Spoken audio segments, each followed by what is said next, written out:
ঐতিহ্যবাহী দল বাংলাদেশ মুসলিম লীগ, যার প্রতিষ্ঠা হয়েছিলেন এই বাংলাদেশে 1906 সালে। এই মুসলিম লীগকে কেন্দ্র করেই কিন্তু পরবর্তীতে একটু পরিবর্তন আসে। আওয়ামী মুসলিম লীগ, এরপরে আওয়ামী লীগ, এরপরে বিএনপি, এরপরে জাতীয় পার্টি। যত দল বাংলাদেশে হয়েছে তার মূল দল হলো বাংলাদেশ মুসলিম লীগ। মুসলিম লীগ থেকে আওয়ামী মুসলিম লীগ, ভাসানী সাহেব কিন্তু আসামের মুসলিম লীগের নেতা ছিলেন, উনি সেইখানে আওয়ামী মুসলিম লীগ করলেন।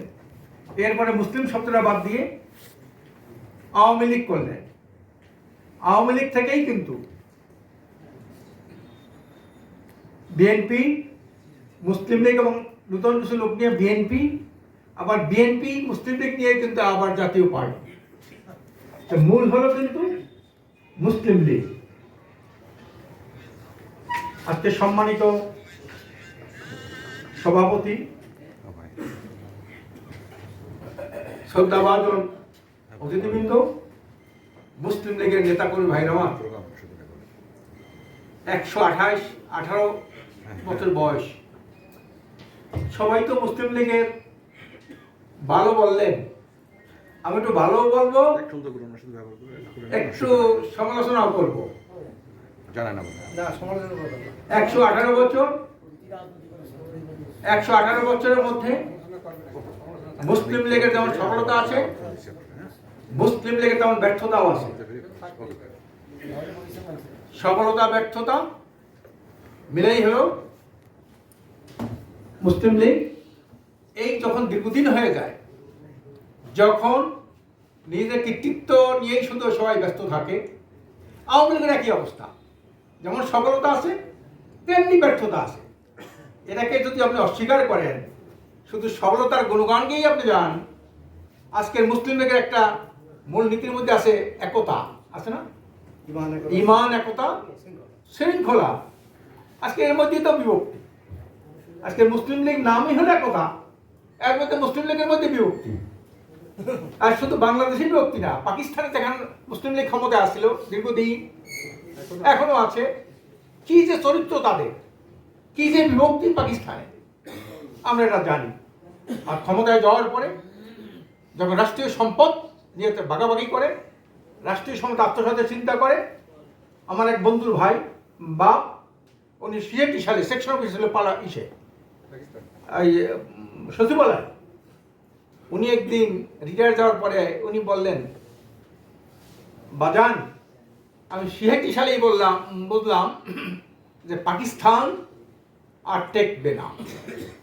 কেমনে বললেন আপনি পাকিস্তান টেকবে না? এটা আপনি 66 সালে কেমন করে বললেন? আমি তখন সেকশন অফিসার, আমার একটু আলাদা একটু কিউরিয়াসিটি আছে। তখন তো, এখন তো আমি দেখি না মুসলিম লীগের সেই পোশাক পরতে। আপনি জানেন তাদের শেরওয়ানি ছিল, জিন্না ক্যাপ মাথায় ছিল, কি জানেন না মুসলিম লীগের ড্রেস ছিল একটা। এখন তো অনেকের মধ্যে এটা নাই। এই যে তখন উনি বললেন যে লোকজন খালি ওই আমরা একটা 3-fold ব্যাগ ছিল, 3 পাট্টার একটা ব্যাগ হাতে, আর মাথায় জিন্না কাপ, হাতে শেরওয়ানি, গায়ে শেরওয়ানি। আমি বললাম যে, আমি দেখেই বলছি উনি মুসলিম লীগ। যে চাচা আপনি কেন এখানে আসছেন? আমার একটা কাজ আছে। কাজটা কি আপনার? আমার একটা লাইসেন্স দরকার। আচ্ছা, আপনি কেন আসছেন? আমার একটা পারমিট দরকার। আচ্ছা, আপনি কেন আসছেন? আমার একটা বন্দোবস্ত দরকার।